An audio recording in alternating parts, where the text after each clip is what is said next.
પછી શ્રીજી મહારાજ બોલ્યા છે, જેમાં 3 વાના હોય તે પાકો સત્સંગી કહેવાય. તે 3 વાના તે કયા?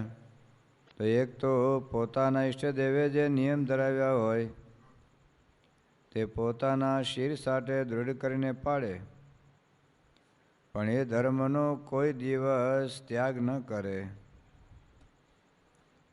શ્રીજી મહારાજે આપણને જે વચરામૃતમાં એ ઉપદેશ આપ્યો છે એ કોઈ આજીવિકા માટે હતો નહીં, પરંતુ આપણું કલ્યાણ થાય, આપણો મોક્ષ થાય એના માટે મહારાજે એ બધી વાત કરી છે. કારણ કે એને એટલું બધું આપવું છે, આપણને ખૂબ સુખ્યા કરવા છે, ભગવાનનું અનંત અપાર સુખ આપવું છે. પણ આપણી જો પાત્રતા ન હોય તો આપણને આપીએ ને તોય પણ આપણે પચાવી ન શકીએ. કોઈ આદિવાસીનું અભણ સાવ અબોધ માણસ હોય, એને તમે મોટી ફેક્ટરીના તમે ડાયરેક્ટર બનાવી દો તો એવું શું કરે? અરે કદાચ ભારત દેશના વડાપ્રધાને એને બનાવી દો તો એ કરે શું? કારણ કે એની પાત્રતા નથી, એની યોગ્યતા નથી. એક વડાપ્રધાનને સેક્રેટરી થવું હોય તો પણ એની કેટલી પાત્રતા જોઈએ.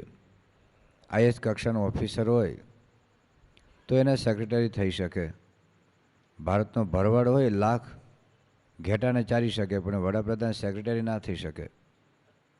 લાખ ઘેટા ભલે સાચવી શકે, પણ વડાપ્રધાન કે મુખ્યમંત્રીના સેક્રેટરી થવું હોય તો અમુક યોગ્યતા, અમુક પાત્રતા, અમુક લાયકાત જરૂરી છે. તો એવી રીતે ભગવાનનું જો સુખ લેવું હોય તો ભગવાનના સુખ માટે પણ અમુક યોગ્યતાની જરૂરિયાત છે. રેડિયો સ્ટેશનમાં ભજન વાગતું હોય પણ આપણો રેડિયો જ બગડેલો હોય તો હવે એ સ્ટેશન ઉપરથી તો ભજન રિલે થાય છે, પણ આપણો રેડિયો બગડેલો હોય તો એ આપણને સુખ ન આવે. ઇલેક્ટ્રિસિટી પાવર હાઉસમાં તો કેટલી બધી ઇલેક્ટ્રિસિટી છે, પણ આપણા કનેક્શનમાં જ ક્યાંક ખામી હોય, ફ્યુઝ ઉડી ગયો હોય તો એ કંઈ આપણા ઘરમાં પ્રકાશ ન થાય. એમ આપણા હૃદયમાં પ્રકાશ થાય એના માટે યોગ્યતા જોઈએ. આ બલ્બ હોય ને અંદર પેલો ફિલામેન્ટ હોય છે, તો કોઈ પણ વાયર એમાં ન હાલે. આપણે તાર બાંધવાનો હોય છે, પેલા ધોતિયા હુકાવાનો, એ તાર અંદર મૂકી દો થોડો પ્રકાશ થાય. એનો સ્પેશિયલ એ પ્રકાશને રિફ્લેક્ટ કરવા માટે એ બલ્બનો જે ફિલામેન્ટ હોય છે ને સ્પેશિયલ વાયર હોય છે, તો એમાંથી પ્રકાશ થાય. તો એવી રીતે ભગવાનનો જે પ્રકાશ ઝીલવા માટે આપણી થોડીક યોગ્યતા જોઈએ, થોડીક પાત્રતા જોઈએ. પાત્રતા વગર પ્રાપ્તિ શું થાય? મોટો દરિયો હોય, કેટલું બધું પાણી હોય, પણ એક નાની એક પેલી લોટી આવે છે ને પેલી ઠાકોરજીની પૂજામાં, એટલી નાની હોય છે. આવી લોટી લઈને તમે જાઓ, કેટલું પાણી હમાય. એટલું લોટી લઈને તમે દૂધ લેવા જાઓ તો કેટલું દૂધ હમાય. એટલે આપણી પાત્રતા વિશાળ થાય, આપણામાં યોગ્યતા આવે, લાયકાત આવે. કારણ કે ભગવાનનું સુખ ઝીલવાનું છે. લૌકિક સુખ તો આવે, લૌકિક સુખ એ નથી આવતું. ચાલો, તમે ટેલિવિઝનમાં સારામાં સારી સિરિયલ આવતી હોય અને તમને જોવાનું મન થાય એવું હોય, પણ એ વખતે તમને માથું દુખતું હોય તો, પેટમાં દુખતું હોય તો, તાવ આવતો હોય તો ગમે એવો સારામાં સારી આઈસ્ક્રીમ હોય તો ખાવાનું મન થાય, એમ ઝેર જેવું લાગે. એમ ઘણી વખત આપણને જ્યારે મેલેરિયા થાય તો સારામાં સારી ગમે એટલી વાનગી હોય ને ખાવાનું આપણે મન જ ન થાય. બધું આપણને આમ આખું જગતમાં કંઈ માલ જેવું લગાય નહીં. જ્યારે સિરિયસ કોઈ બીમારી હોય તો લૌકિક આઈસ્ક્રીમ ખાવો હોય, ટેલિવિઝન જે જોવું હોય, અરે નવરાત્રિના ગરબામાં નાચવું હોય ને તો શરીર તો સારું જોઈએ છે, તો કંઈક નાચી શકાય તો સુખ આવે. તો ભગવાનનું સુખ લેવાનું છે.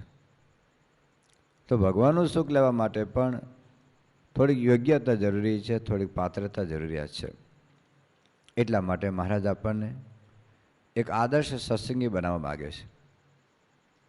જેમ કરોડપતિ કોઈ મા બાપ હોય, એને એવી ન ઈચ્છા હોય કે મારો દીકરો ભિખારી થાય, કે મારો દીકરો ફૂટપાથ ઉપર બેઠો બેઠો ભીખ માગે, એવી કોઈ મા બાપની ઈચ્છા ન હોય. ભલે કદાચ પોતે ભીખ માગતો હોય, પણ એની એમ ઈચ્છા થાય કે મારો દીકરો મારી જેમ ભીખ ન માગે તો સારું. તો ભગવાનને પણ એવું છે કે એમના કોઈ સંતાનો એ જિંદગી બરબાદ કરે એવું નથી ગમતું. જેમ આપણને આપણો દીકરો કે દીકરી જિંદગી બરબાદ કરે એ આપણને ન ગમે.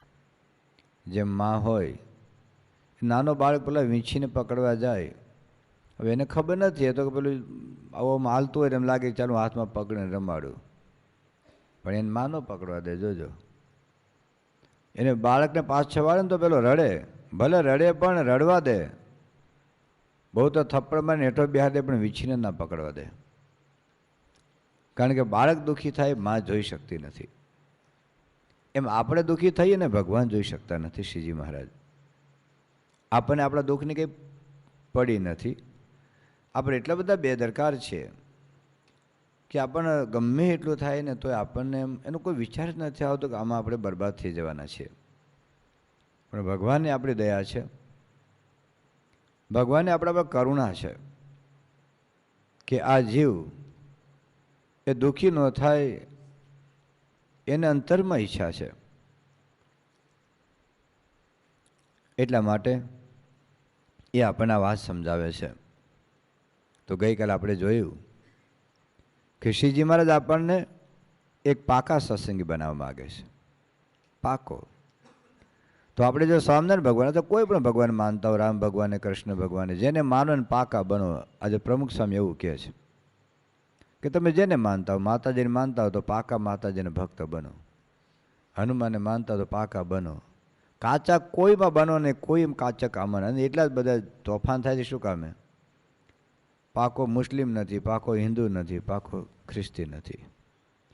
બાકી જો સાચો હિન્દુ હોય તો એ સાચો હિન્દુ બને, સાચો મુસ્લિમ બને, તો કોઈ પ્રશ્ન જ નથી. પણ મૂળ ધર્મના અભિપ્રાયને સમજ્યા વગર, મૂળ સંપ્રદાયના તાત્પર્યને સમજ્યા વગર આપણે એક ખોટા ફેલમાં પડી જઈએ. તો ભગવાન સ્વામિનારાયણ આપણને આ સમજાવે છે કે પાકા સત્સંગીના 3 લક્ષણ છે. એક લક્ષણ આપણે જે ગઈકાલે થોડીક વાત કરી કે પોતાના ઈષ્ટદેવે જે નિયમ ધરાવ્યા હોય એ શિર સાથે પાડે. ભગવાન સ્વામિનારાયણની આજ એક બહુ જ મોટી વિશેષતા આપણે હિન્દુ ધર્મમાં રહી કે એને પ્રેક્ટિકલ એક નિયમનું બંધારણ આપ્યું છે. તમે જો શ્રી કૃષ્ણ ભગવાન ગીતા આપ્યું, ભાગવતમાં ઉપદેશ છે, મહાભારતમાં ઉપદેશ છે, રામચંદ્ર ભગવાનનું રામાયણ છે, પણ કોઈ સ્પેશિયલ આશ્રિતો માટે કોઈ બંધારણ ઘડી આપ્યું હોય એવું નથી. શ્રીજી મહારાજ સંપ્રદાયનું બંધારણ શિક્ષાપત્રમાં આપ્યું કે મારા સંતો આ રીતે રહે, મારા હરિભક્તો આ રીતે રહેજો. વારમાં તમે 212 શિક્ષાપત્ર શ્લોકો વાંચજો. ભગવાન સ્વામિનારાયણે પોતાના ગ્રહસ્થ હરિભક્તો માટે, ત્યાગીઓ માટે આ એક સુદર્શન ચક્ર મૂકેલા છે. અંબરીશ રાજાની પાછળ કૃષ્ણ ભગવાનનું એક સુદર્શન ચક્ર હતું તો રક્ષા કરી. આપણે એક એક હરિભક્તને ઘેર શ્રીજી મહારાજે 212 સુદર્શન ચક્ર મૂકેલા છે. કોઈ દુઃખી ન થાય. અરે કદાચ સત્સંગ તો ઠીક છે, પણ સરદાર વલ્લભભાઈ પટેલ એવું કહેતા કે ભારતના લોકો જો આ શિક્ષાપત્રી પ્રમાણે વર્તે ને તો ભારતનો એક માણસ દુઃખી ન થાય. એટલું જ નહીં, આખા ભારત દેશમાં પોલીસ, કાયદા, કોર્ટની જરૂરિયાત જ ન પડે. કારણ કે પોલીસની જરૂરિયાત કેમ પડે? ચોરી કરે એટલે. પણ શિક્ષાપત્રીમાં ચોરી કરવા ના પાડીશ. પોલીસની જરૂરિયાત કેમ પડે? કે ભાઈ હત્યા કરે, એમાં ના પાડીશ. વ્યભિચાર કરવાની ના પાડી, જુગાર રમવાની ના પાડી. તો આ બધું જેને લીધે આ સંસારના પ્રોબ્લેમ છે એ બધા જ પ્રોબ્લેમ દૂર થઈ જાય જો શિક્ષાપત્રી પ્રમાણે પડાય તો એ વાત આપણે ગઈકાલે થોડીક કરી કે નિયમ ધર્મ એ આપણા સુખ માટે છે, આપણા લાભ માટે છે. ટ્રાફિક લાઇટની અંદર લાલ લાઇટ આવીને ઊભા રહેવું પડે એ કોઈ મ્યુનિસિપાલિટીને કોઈ ફાયદાકારક નથી. ફાયદો આપણને છે. લાલ લાઇટને આપણે જતા રહીએ તો કદાચ 2 વાર છટકી જાઓ, 5 વાર છટકી જાઓ, 10 વાર છટકી જાઓ, 21મી વાર છટકી જાઓ, પણ 22મી વાર જો અડફેટમાં આવી ગયા ને તો હાવ જતા રહેવાના. તો જેમ ટ્રાફિકના કાયદા છે ભારતમાં ઓછા બધે કડક છે, પણ તો એ મોટા મોટા શહેરમાં હોય છે, એ વખતે ચોકમાં બધા પોલીસ ઊભા હોય છે. પણ અમેરિકામાં તો બહુ કડક. ત્યાં તમારે પોલીસને 5 રૂપિયા આપી દો ને છટકી જવું નથી. ત્યાં તો કેમેરા ગોઠવાય છે રોડ ઉપર, છટકી જ ન જાઓ તમે. રોડ ઉપર કેમેરા ગોઠવેલા હોય એટલે તમે ગાડીની સ્પીડ પકડાઈ જાય, ગાડીના નંબર ઉપરથી એડ્રેસ પકડાઈ જાય, ને એડ્રેસ ઉપરથી તમારે ઘેર આવી જાય ટિકિટ કે $40 તમારી નજીકને બેંકમાં ભરી આવજો. કોઈ દાવો જ ન થઈ શકે ભાઈ અમારી સ્પીડ ઓછી હતી ઘટી, પછી એ સ્પીડ પણ આવી જાય તમારી ગાડીની સ્પીડ કેટલી હતી એમ. બહુ કડક છે. તમે ગાડી એ લોકો જરાય છૂટછાટ ન લે. તો કહેવાનું શું, અમે એક ગાડીમાં જતા હતા, ઓલા ડ્રાઈવરને કંઈક 72 માઇલની સ્પીડે ગાડી હતી, ને ત્યાં પેલી સ્પીડ લિમિટ કંઈક 55 હતી, અને તરત જ એને ગાડીને ઊભી રાખીને પકડાયો, અને પાછું થેન્ક યુ કે પ્લીઝ કે પોલાઇટ. આપણે તો દંડીકો એટલે ગરમખોર એવું. ત્યાંનું પોલીસ બહુ નમ્રતા હતી કે પછી એને કીધું અમારા પવિત્ર સંતો બેઠા છે આમ તેમ, તો કે એટલે જ મારે તાર દંડ કરવો જોઈએ, કારણ કે પવિત્ર સંતો બેઠા છે ને તને ભાન નથી કે આટલી સ્પીડ ગાડી ન ચલાવાય, એક્સિડન્ટ થાય તો. અને $40 લીધા, જાઓ થેન્ક યુ. એટલે મૂળ શું છે કે ટ્રાફિકના નિયમ છે આપણા હિત માટે છે, આપણી સલામતી માટે છે, પણ એ સલામતી આપણને સમજાતી નથી. તેમ ડૉક્ટર આપણે દવા આપ્યા પછી કહે કે ભાઈ તમારે તેલવાળું નહીં ખાવાનું, ઘીવાળું નહીં ખાવાનું, એ આપણા લાભ માટે. તમે ખાઓ તમે ડૉક્ટરને શું નુકસાન છે? એને જે ના પાડી કે તમે ડાયાબિટીસમાંથી બચવા માટે તમારે ખાંડવાળું નહીં ખાવાનું, તેલવાળું નહીં ખાવાનું, અને ખાઈએ કદાચ ખાનગીમાં, તો એમાં ડૉક્ટરને કંઈ નુકસાન ન દે, નુકસાન આપણને છે. એમ ભગવાને જે આપણને નિયમો આપ્યા છે એ આપણી સલામતી માટે છે, આપણી રક્ષા માટે છે. તમે જો આવતીકાલે રક્ષાબંધન છે ને, લોકો કરોડો રૂપિયાની રાખડી બંધાશે ભારતમાં, કરોડો રૂપિયાની. તમે જોજો હવે કેટલાની રક્ષા થાય ભગવાન ઈચ્છા. સારું એક ભાવના છે, પણ દારૂ પીતો હોય તમે રાખડી હું આમ મોટો આમ આખું બાંધશો ને જબજ આખું બાવડું, હવે દારૂ પીતો મરવાનો જ છે. તો રાખડી બાંધતી વખતે બેન ને ભાઈને એવું કેવું છે કે ભાઈ તું બીડી છોડ જા, તમાકુ મૂકી દે તો આ રાખડી તારી રક્ષા કરશે, નહીં રક્ષા કરે. ખાલી દોરા બાંધવાથી રક્ષા થોડી થવાની છે.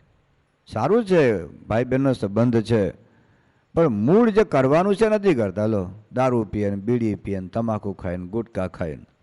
ગઈકાલે મેં વાત કરી જ બધી 8 લાખ માણસો મરશે, ભારતમાં મરે છે. લો 8 લાખ માણસો, વિચાર તો કરો. પણ કોઈ દેખાતું જ નથી, તો એ મોત દેખાતું નથી એમ. બીજું બધું જ ઉપાય કરે છે, પણ આનું શું? ચાલો આની પાસે કોઈ બળવો પોકારે છે?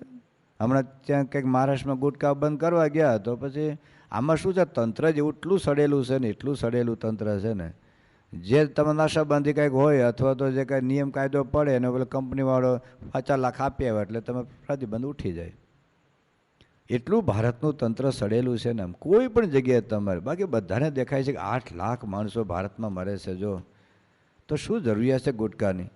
પણ ગુટકા ઉપર જો તમે પ્રતિબંધ મૂકો, એમપીમાં મૂકવા ગયા પણ પાછા લોકો કંપનીવાળા આગા પાછા થયા ને એને એક પ્રધાને 25 લાખ 50 લાખ આપી આવે એટલે પૂરું થઈ ગયું. ભાઈ ખાવા દો ને તને 50 લાખ મળી જાય છે ને.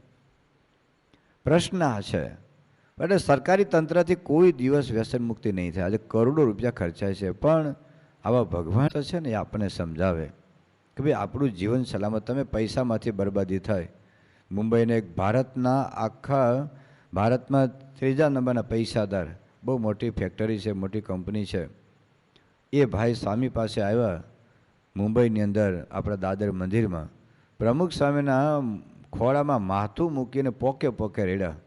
આખા ભારતના 3જા નંબરના પૈસાદાર, નામ નથી બોલતો, પણ એ પોકે પોકે રેડ્યા અને કીધું કે સ્વામી મારો 28 વર્ષનો છોકરો અત્યાર સુધીમાં 25 લાખ રૂપિયાનો દારૂ પી ગયો છે.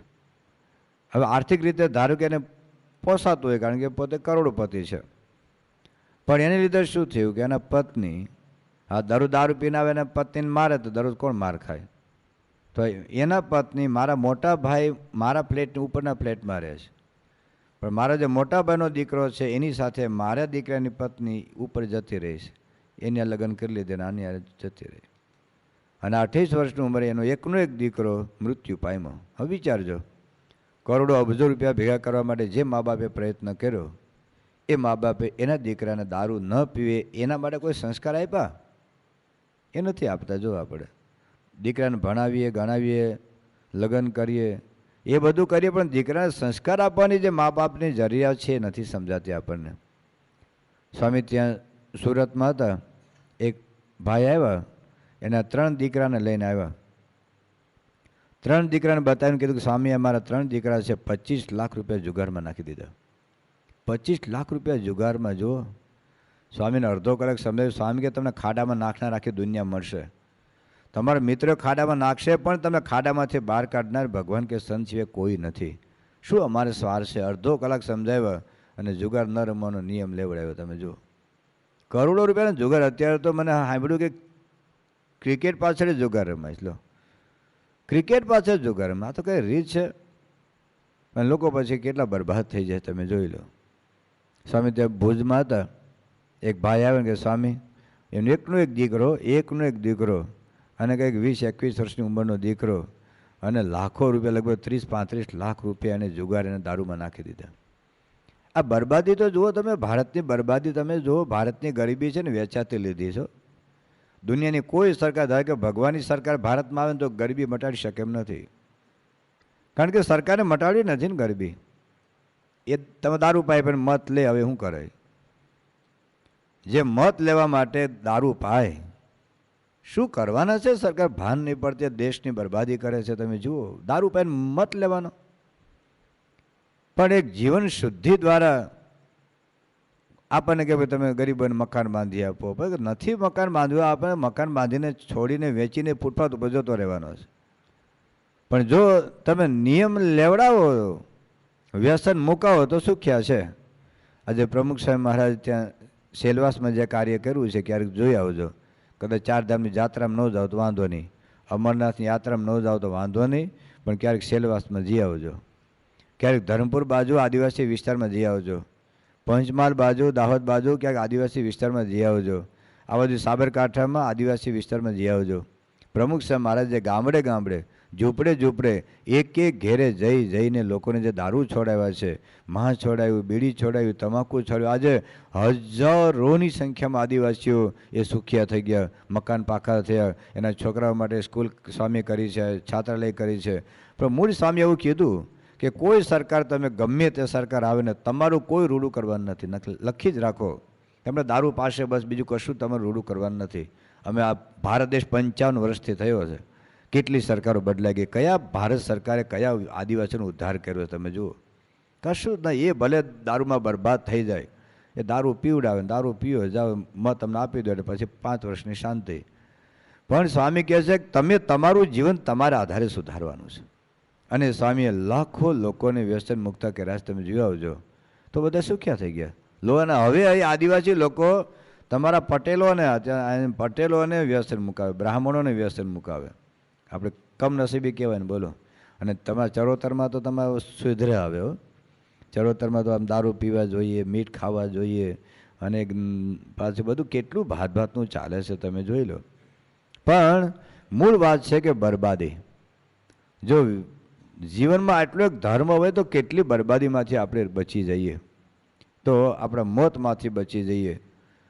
એટલે અણધાર્યું મોત, બાકી તો મોત તો આવવાનું છે ગમે તે. ઘણા શું કે અંતે તો મરવાનું છે ને, એના કરતાં ખાઈ પીને મરીએ. આવા બધા દોડાયા થાય કે ભાઈ આપણે અંતે તો મરવાનું જ છે ને.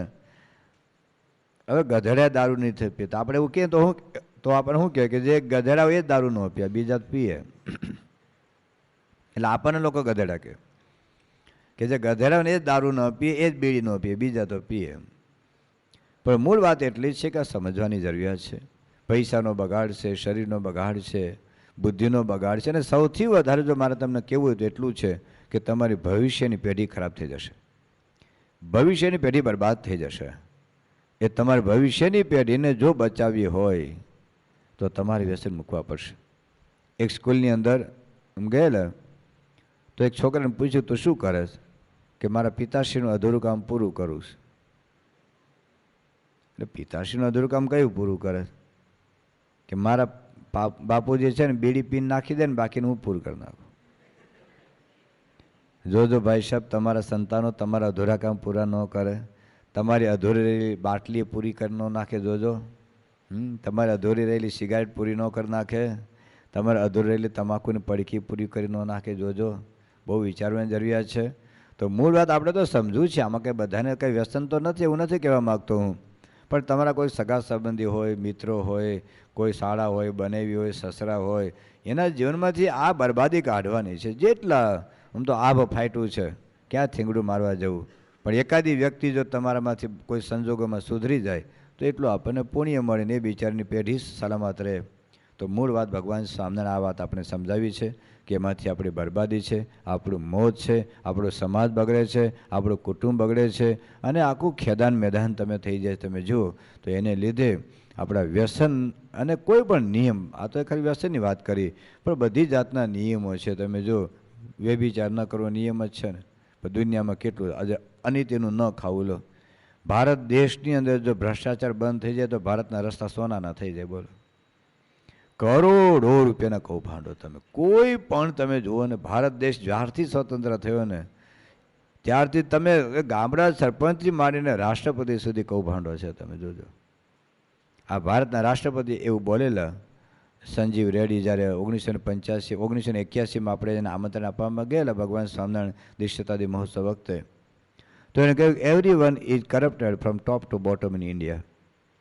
એમાં કદાચ કોઈ સારા સજ્જન માણસો પણ હશે, પણ બહુધા તમે જુઓ કરોડો રૂપિયાના કૌભાંડ કરો. કૌભાંડ એટલે તમે જુઓ તો ખરા શું કરે છે ખબર નહીં, કેટલુંક લોકોને પેટ મોટા હોય છે. પણ આ લાંચ ન લેવી, આ ભ્રષ્ટાચાર ન કરવો, આટલું જ હોય ને તો ભારત દેશની ગરીબી મટી જાય. આની પહેલાંની એક કેન્દ્ર સરકાર હતી, 20,000 કરોડ રૂપિયાના કૌભાંડ. 20,000 કરોડ રૂપિયાના કૌભાંડ જુઓ તો ખરા શું થાય છે આ દેશનું, ખબર નથી પડતી.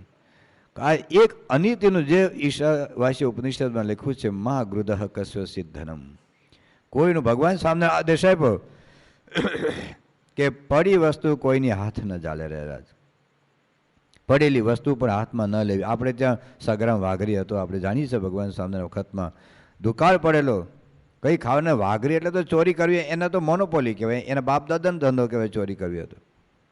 પણ પડેલી વસ્તુ આમ સોનાનું પેલું ચાંદીનું કડું હતું, એના પાછળ એના પત્ની હલાવતા હતા. એને એમ થયું કે કદાચ એની મતે બગડશે તો એને કડા પર ધૂળ વાળી દીધી. એને પત્ની આગળ જતાં પૂછ્યું તમે શું કરતા હતા? એને કે ના કંઈ નહીં. કે ના કોને? તો કે ચાંદીનું કડું હતું, અને પણ પછી મને એમ થયું કે આ તો મહારાજની આજ્ઞા છે પડી વસ્તુ ના લેવાય, પણ કદાચ તારી મતિ બગડે તો એના પત્નીએ શું કીધું કે તમે ધૂળ ઉપર ધૂળ શું નાખી, હું તો પારકી વસ્તુ ધૂળ જ માનું છું.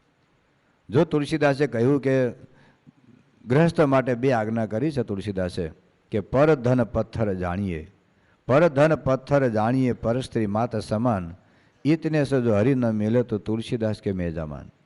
અમારે અષ્ટપ્રકારે સંપૂર્ણ ત્યાગ છે પૈસાનો કે સ્ત્રીઓનો, પણ જે ગૃહસ્થને માટે આ છે પર ધન પથ્થર જાણે, કરોડો રૂપિયાની મિલકત હોય એને હાથ નહીં અડાડવાનો. બસ તમને તો ભૂખા રહો તો વાંધો નહીં, અરે અઠવાડિયાનો ટાઢો બાજરાનો રોટલો મળશે ને તો એ તમને સંતોષ હશે કે મેં જિંદગીમાં ક્યારેય કોઈને છેતરા નથી, મેં જિંદગીમાં ક્યારેય કોઈનું અનિતિનું લીધું નથી. આ એક નીતિ છે ને, પ્રમાણિકતા એક જબરજસ્ત અંતરથી સંતોષ આપશે. ભારત દેશમાં ઘણી વખત એવું બને છે, દેખાય પણ ખરું કે તમે નીતિથી ધંધો કરો તો જિંદગીભર તમારે કંઈ સાયકલ આવે એવું નથી.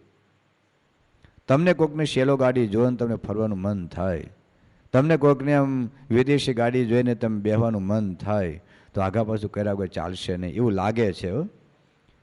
પણ એટલું યાદ રાખજો કે કદાચ શેલો ગાડી મળશે પણ શાંતિ નહીં મળે, તમને બંગલા મળશે, સુવિધા મળશે, પણ સુખ નહીં મળે. અનિતિનું તમને અંતરથી ડખે. તમને દુનિયાને ભલે છે તો તારે દુનિયાને ખબર નથી, પણ તમને તો ખબર છે કે મેં આ દૂધમાં પાણી નાખ્યું છે, મેં આ ઘીમાં ભેળસેળ કરી છે, તેલમાં ભેળસેળ કરી છે, મેં બિનજરૂરી ઓપરેશન કર્યું છે, બિનજરૂરી દવા આપી છે. ભારતમાં ગુજરાતમાં મિનિમમ લોકો 40% ઓપરેશન બિનજરૂરી થાય છે. શું આને માણસ કહેવાય? 40% ઓપરેશન બિનજરૂરી થાય છે ભારતમાં. વિચાર તો કરો. આજે ભારત સરકાર શિક્ષકો અને પ્રોફેસરો કેટલો દર વર્ષે કરોડો રૂપિયાનો પગાર આપે છે, પણ શિક્ષકો કોલમાં ભણાવશે જ નહીં. એનો એ શિક્ષક એના એ જ મેથ્સ વિશે ઘેર આવીને ભણાવે. જોજો, એ ટ્યુશનના તમે 5,000 10,000 રૂપિયા આપો જ ભણાવે. આ કેવી રીતે આ દેશ આબાદ બને? તમે જુઓ તો ખરા, કરોડો રૂપિયા દર વર્ષે આ શિક્ષકો પાછળ વાપરે છે. તમે ગામડામાં જોજો, પેલા પ્રાથમિક શાળાને 5,000 6,000 રૂપિયા પગાર હોય, પણ હાથમાં ધોરણ સુધી ભણેલા છોકરાને એક નામ લખતા ન આવડે, એક નામ લખતા ન આવડે એનું મૂળ કારણ શું છે? કોઈ નીતિ નથી, પ્રમાણિકતા નથી, કોઈ ભાવના જ નથી. તમે જુઓ તો અનિત્યનું લેવું, અનિત્યનું કમાવવું, અનિત્યમાંથી જિંદગી બરબાદ કરવી એ આપણું દેખાય છે. તો ભગવાન સામે આ વાત કરીશ. અને જો આ નીતિ આવી ને નિયમમાં, આજે કેટલા બધા હરિભક્તો દેશ અને પરદેશમાં છે. આ પ્રમુખ સાહેબ મહારાજના યોગમાં આવતા કેટલા લોકો સાવ આદિવાસી. હમણાં અમે ત્યાં સાંકરીમાં અમારી સંતોની શિબિર હતી.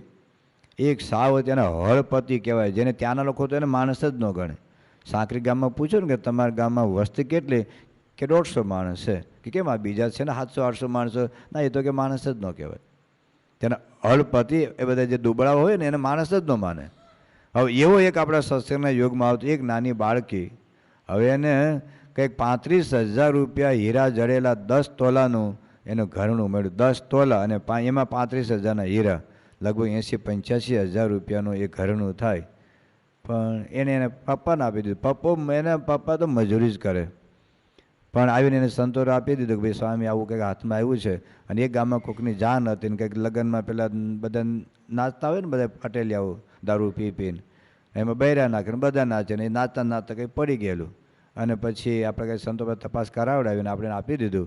પણ મૂળ વાત જો તો 85,000 રૂપિયાનું એક આદિવાસી હળપતિ ભાઈ, હવે જિંદગીમાં એને દરરોજના 20-25 રૂપિયા કમાતો હોય, હવે એને 85,000 રૂપિયાનું ઘરનું મળે એટલે શું થાય? લઈ લેવાનું મન થાય ને. આજે લાખોપતિ છોડતા નથી, અરે કરોડોપતિ છોડતા નથી 100 રૂપિયા મળે તોય. તમે જુઓ આ બરબાદી.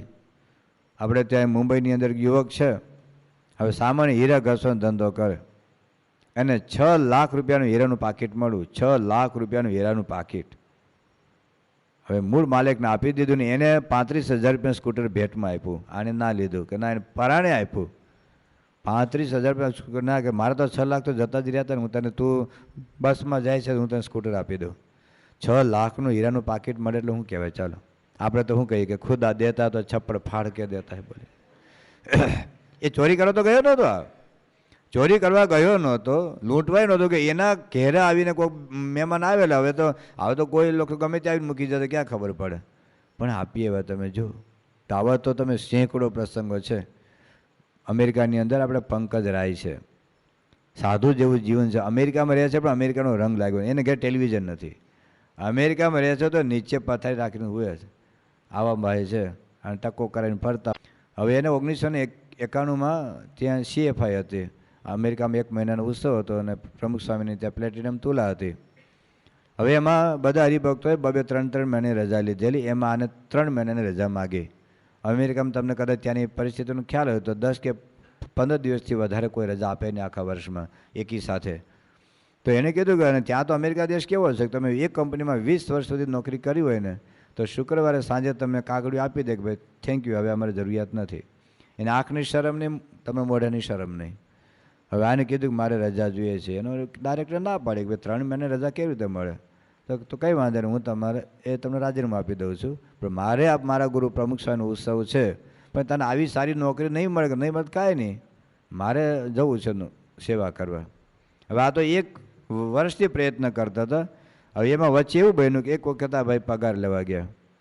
ત્યાં કલાક પ્રમાણે પગાર મળે, તો એ પ્રમાણે પગારની અંદર હિસાબ મારીને એનો જે પગાર આપનારો હતો ને પગાર આપ્યો. પછી ગાડી લઈને આવતા હતા ને આને બધું કેલ્ક્યુલેશન માંડ્યું કે પગાર મને વધુ આપ્યો એવું લાગે છે. તો કલાક પ્રમાણે પગાર ગણ્યો તો $84 પગાર વધારે થતો હતો. $84. એટલે ગાડી એને પછી રિવર્સ લીધી અને પેલી કંપનીમાં જ્યાં એ પગાર આપતો હતો એને કીધું કે તારા હિસાબમાં ભૂલ મને લાગે છે, તે મને $84 વધુ આપી દીધા છે.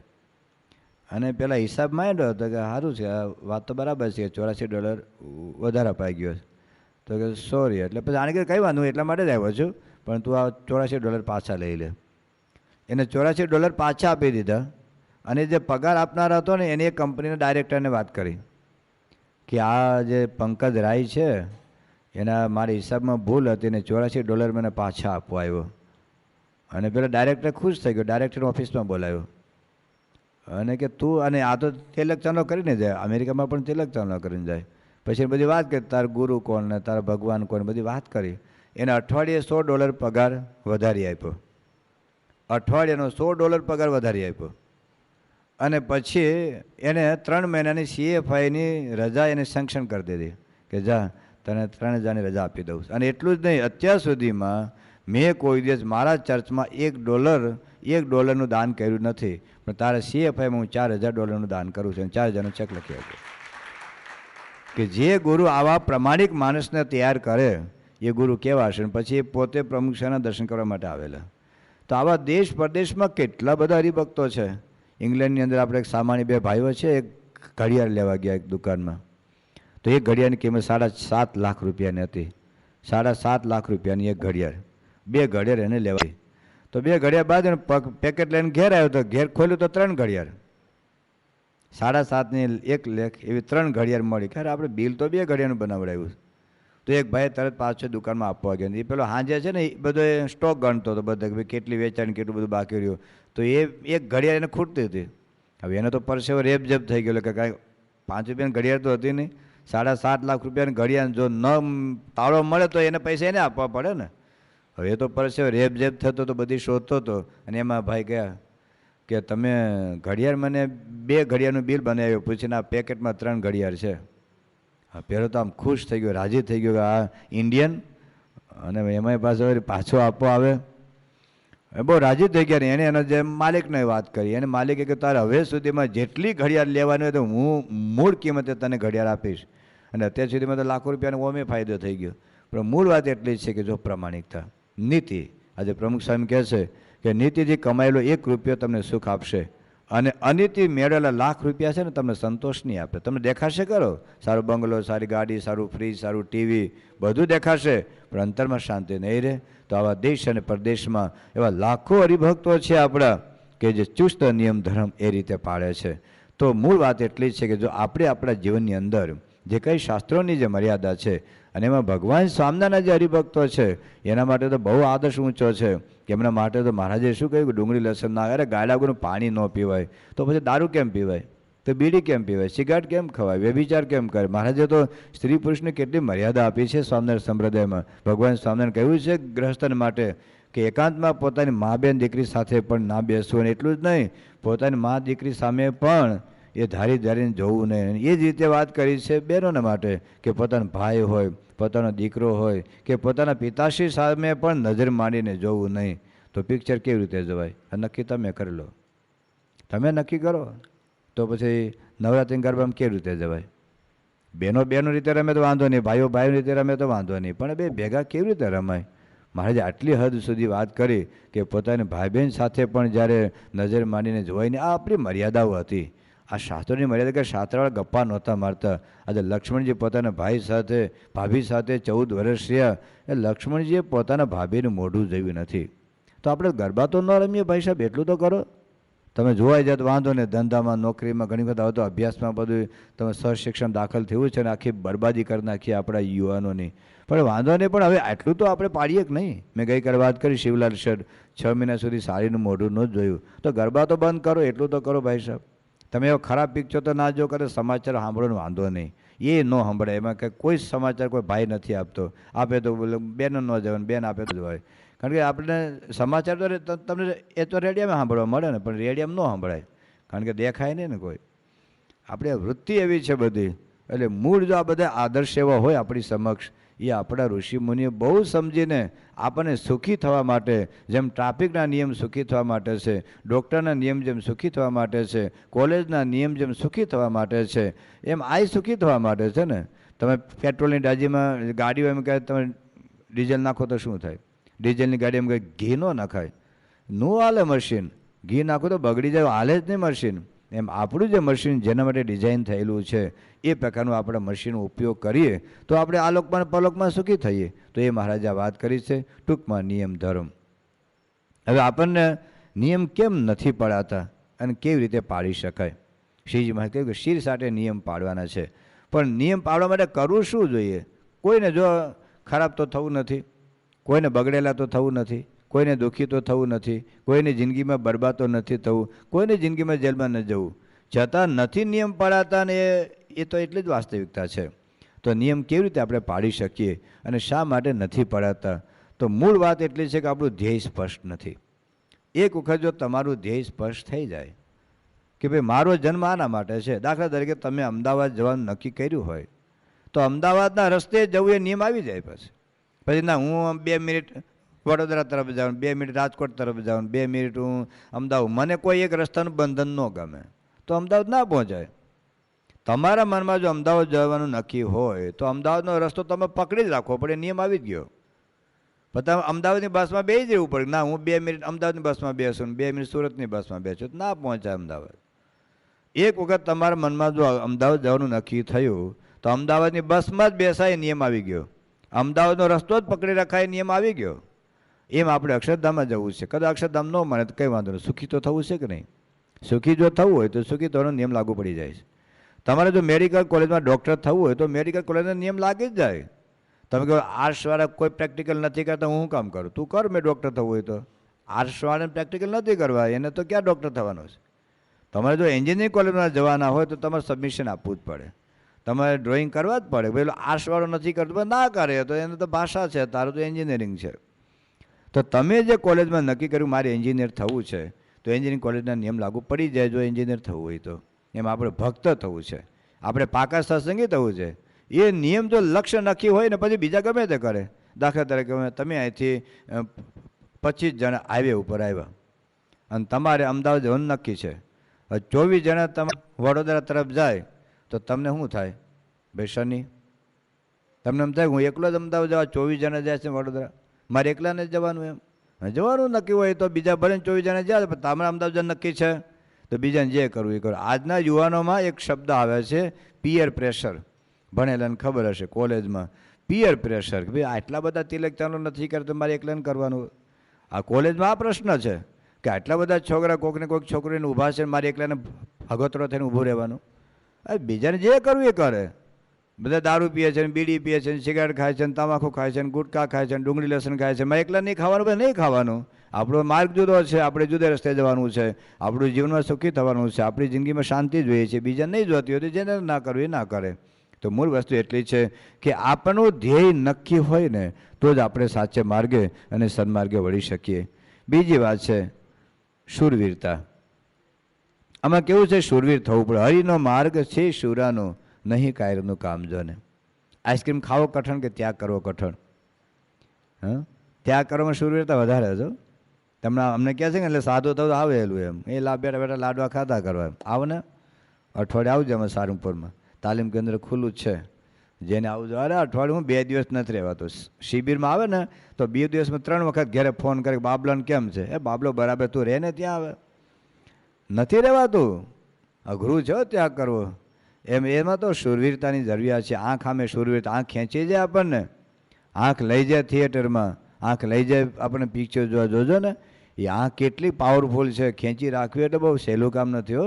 એમ કાનને કંટ્રોલમાં રાખવા, જીભને કંટ્રોલમાં રાખવી. એક ભાઈએ દારૂ ન પીવાનો નિયમ લઈ લીધો અને કે મારે દારૂ નથી પીવાનો. ભાઈ એમ અને 15 દિવસ સુધી દારૂ પીવાનો વિચાર જ ન આવે એમ કે મેં હવે મારા મન ઉપર વિજય પ્રાપ્ત કરી લીધો. એમ હવે મેં મારા મન ઉપર એવો કંટ્રોલ ફેરવી લીધો ને, હવે હું મન ઉપર મેં વિજય પ્રાપ્ત કરી લીધો.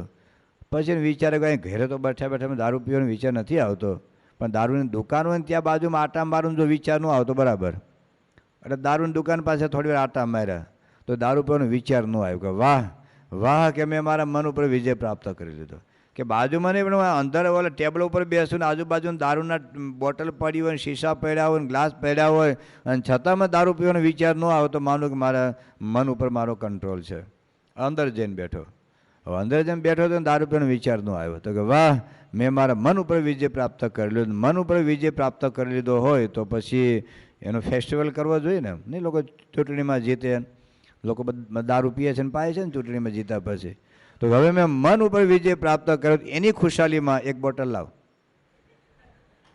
શું કે મન ઉપર વિજય પ્રાપ્ત કર્યો એની ખુશાલીમાં એક બોટલ લાવ. અને મારો વાળો ગડગડાવી ગયો ને પી ગયો ને પાછું ચાલુ થઈ ગયું. તો મૂળ વાત એટલી જ છે કે છે ને જીભ ગમે તેમ હો બાના કાઢે. તમે જો ગમે તેમ મને પેટમાં દુખે એટલે મારે ડુંગળી લસણ ખાવું પડે. મને પેટમાં દુખે, ઘણા શું કે મને પેટ સાફ નથી આવતું ને એટલે સવારમાં મેં બીડી પીવું. પેલો બળદ દરરોજને પેટ સાફ આવે, ક્યાં તમે બીડી પીએ બળદ? ગધેડો બીડી પીએ તો એને પેટ સાફ નથી આવી જતું, કોઈ જુલાબી નથી લેતા, કઈ તકલીફ નથી, તો એને દરરોજ પેટ સાફ આવે છે. બોલો, આ તો સવારના પોરમાં બીડી પીવા જોઈએ તો પેટ સાફ આવે. પણ એટલી આપણી મનની નબળાઈ છે, પણ એમાં થોડોક શૂરવીર થવું પડે. એક તો ઇન્દ્રિયો અંતકડી શત્રુઓ છે, દુશ્મનો છે, આપણને નરકમાં નાખે એવા છે, તો શૂરવીર થવું પડે. બીજા એક પ્રલોભન સામે શૂરવીર થવું પડે. આજે 6 લાખનું પાકીટ મળતું હોય, કેટલા શૂરવીર થવું પડે ત્યાગ કરવો. 6 લાખનું પાકીટ કોકને આપી દેવું, કેટલા શૂરવીર થવું પડે બોલો. અઘરું જો આ પ્રલોભનો છે ને. પહેલાં તો છે ને કે આપણે ભવાયા રમતા હતા, એમાં કોઈ બહુ આકર્ષણ ન થાય. પણ આ ટેલિવિઝનના કાર્યક્રમ અને પિક્ચર હોય, અને અત્યારે તો એટલી ખરાબ ફિલ્મો આવે છે. અને આ હમણાં કંઈક સરકારે કંઈક છૂટ મૂકી છે કે ભારતમાં 400 થિયેટરને કંઈક છૂટ આપવાના છે, કે આપી ખબર નથી મને. કોઈ કહેતું હતું કે પરદેશની જેમ એ થિયેટરમાં તમે જે બતાવી શકો, અને એની ટિકિટ કંઈક લગભગ કંઈક 200 રૂપિયા જેટલી ટિકિટ છે. આખા મેં ત્યાં સાંભળ્યું, અમને ત્યાં રાજકોટ ગયો તો રાજકોટમાં 4 થિયેટરને છૂટ મળી છે. અને હવે ધીરે ધીરે બધા થિયેટરમાં, કારણ કે બસ બતાવો, જુવાનોને બતાવો, જુવાનિયાને બતાવો, ડોહા ડોહીને બતાવો, જિંદગી બરબાદ થઈ જાય. ગમે તેવા ખરાબ પિક્ચરો તમે થિયેટરમાં બતાવી શકાય. શું થાય આ દેશની બરબાદી. પણ એમાં બહુ મૂળ સરકારને ટેક્સ મળે છે ને આવક, એટલે એનો ટેક્સ તમે ડબલ થઈ જશે. આવ્યા જે થિયેટરનો ટેક્સ ડબલ થઈ જશે, એટલે એટલી સરકારને આવક થાય, લોકો ભલે પાયમાલ થઈ જાય.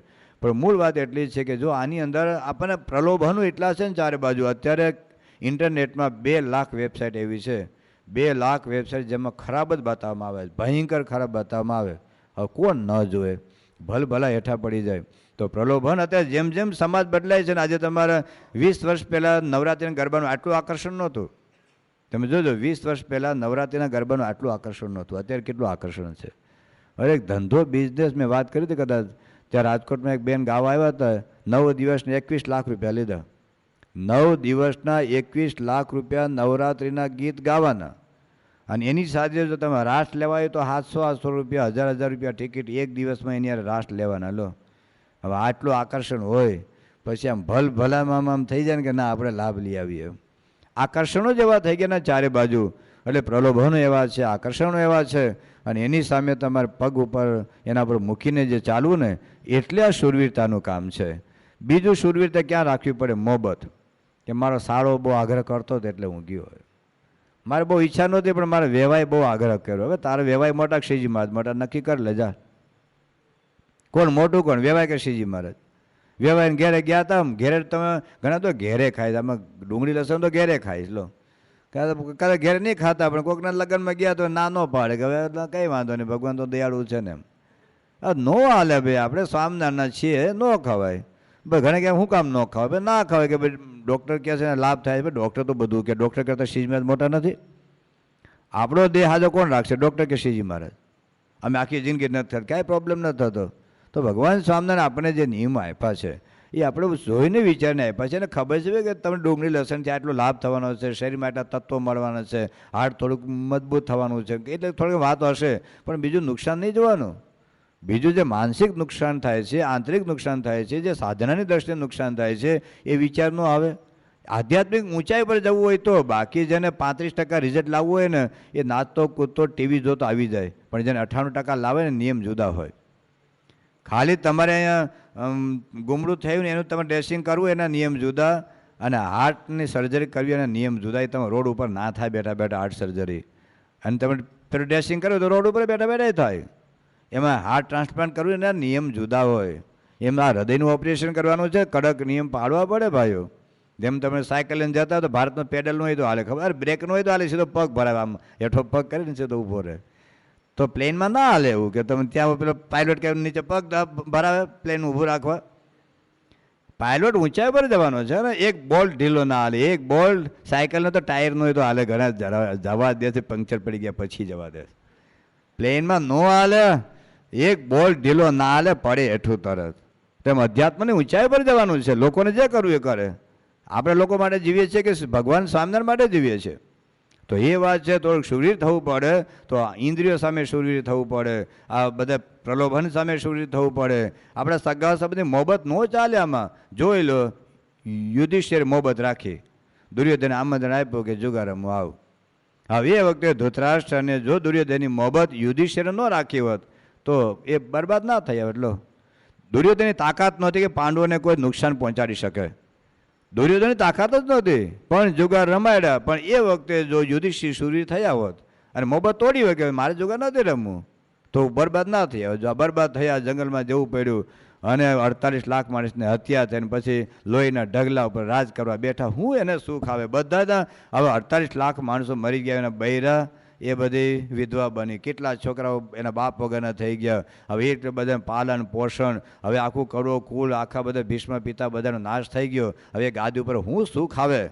હવે એના કરતાં એક જ યુધિષ્ઠિર જો જુગારનારીમાં તો કોઈ પ્રોબ્લેમ થવાનો હતો, પણ મોહબત ના તોડી શકેલો. એટલે ધર્મ અને મોહબતને ના બને, મોહબત તોડવી પડે. આપણા છે વાળી ભક્તો કેટલાય બધા તમે જુઓ, ગમે તેવી મોહબત. ભગવાન સ્વામિનારાયણ વખતમાં પેલા અભયસિંહ દરબાર હતા, એ ત્યાં જુનાગઢમાં આપણા ગુણાતીતાન સ્વામી, એના સમાગમથી એને દ્રઢ સત્સંગ થયેલો.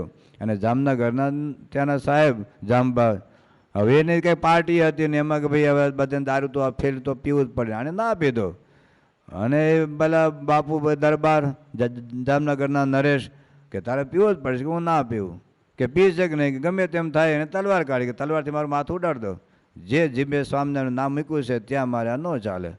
અને પેલો ખુશ થઈ ગયો. પણ આટલી શૂરવીરતા જોઈએ. શૂરવીરતા હોય ને તો એમાં મોહબત ન ચાલે કોઈની.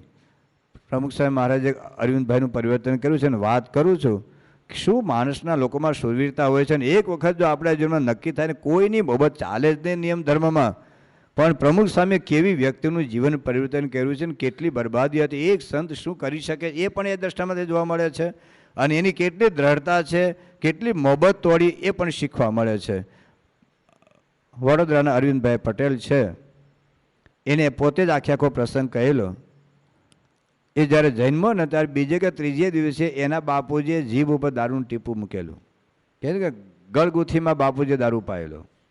અને એ પાછો તમારા ચરોતરનો પટેલ જ હતો. હવે એના ઘરમાં તો માંસ ખવાય બધું, એમ કરતાં કરતાં મોટો થયો. સ્કૂલમાં જો માર ખાઈને આવ્યો તેને બાપુજી એને મારે, તું માર ખાઈને કેમ આવ્યો, તે મારીને કેમ ન આવ્યો? આવો માણસ. અને ખૂનખાર બધું વિચિત્ર રીતે જીવન. એને આખા ગ્રુપની અંદર લગભગ 65 લાખ રૂપિયાનો દારૂ પીધેલો. એ અને આખા ગ્રુપમાં 65 લાખ રૂપિયાનો દારૂ. જો આ બરબાદી કેટલી. હવે એના લગ્ન એક સત્સંગી બેન સાથે થયેલા, જેના કુટુંબમાં શાસ્ત્રી મહારાજ, યોગી બાપા અને પ્રમુખ સ્વામી મહારાજ વિશેની શ્રદ્ધા. હવે લોકોને એ પણ ભાન નથી પડતું કે દીકરી કોને ત્યાં પરણાવે, ગમે ત્યાં નાખી દે જોયા વગર. હવે આ દારૂડીઓ માંસાહારી અને આવું ભયંકર વિચિત્ર જીવન એને પરણાવી દીધી. જે હોય તે લગ્ન થયા. લગ્નની ફર્સ્ટ નાઇટે અરવિંદભાઈ વાત કરેલી કે હું દારૂ પીધેલી હાલતમાં આવેલો, મારા પત્નીને મેં માર મારેલો, સખત માર મારેલો. અને પત્ની કીધું કે તું આ બધું પાપ મૂકી દે અને મારા ગુરુ ત્યાં પ્રમુખ સ્વામી છે, તું એની પાસે જાન બધું આ દારૂ માંસ મટન બધું છોડ. કે હું છોડવું નહીં, છોડવાનું નહીં. જિંદગીમાં કોઈ તાકાત નથી કે મારે મારો નિયમ, મારો જે દારૂ પીવાનો નિયમ મને કોઈ છોડાવી શકે. હવે આ તો સત્સંગી બેન હતા, જિંદગીમાં ક્યારે ડુંગળી લસણ એને ઘરે ખાધેલા નહીં. અને આ કે મારા માટે મીટની જુદી જુદી વાનગી બનાવી લાવ. હવે આને તો ક્યાંથી આવડે? બાજુમાં મુસ્લિમ ઘર હતું, તું ત્યાં જા અને મુસ્લિમ ઘરેથી મીટમાંથી કેવી કેવી વાનગીઓ બને તું શીખી લાવ. તો મારીને મોકલે, પરાને શીખવાડે અને પાછી આવી અને પોતે બનાવડાય, પોતે તું પાછું જુદું રાંધીને ખાય.